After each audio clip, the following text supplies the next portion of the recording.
नमस्कार. मी Shridhar Kulkarni, AMFI. Registered mutual fund distributor, ARN number 1764. आज आपल्याला भारतीय शेअर बाजारात काय घडामोडी घडल्या या संदर्भात थोडक्यात माहिती सांगणार आहे. आज सलग 2 दिवसांच्या घसरणीनंतर आज सकाळी शेअर मार्केट सुरू झाल्यावर तेजी होती. त्यानंतर मात्र दिवसभर कामकाजात चढ-उतार होत होते.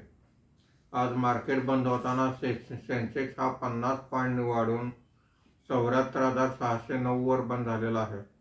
निफ्टी हा 33 पॉईंटने वाढून 23,413 वर बंद झालेला आहे.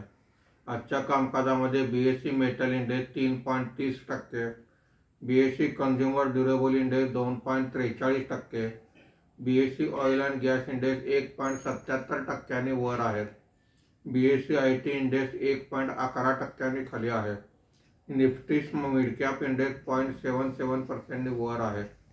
आजच्या कामकाजामध्ये निफ्टीमध्ये वाढलेले मुख्य शेअर्स पुढील प्रमाणे: एशियन पेंट्स 4.47%, अडानी एंटरप्राइजेस 3.86%, टाटा स्टील 3.59%, हिंदाल्को 3.04% अशी वाढ आहे.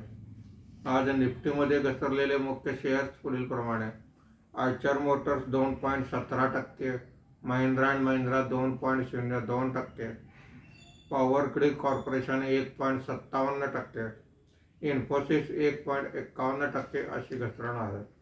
आज भारती एअरटेल सहित काही कंपन्यांचे क्वार्टरली रिझल्ट आलेले आहेत. धन्यवाद.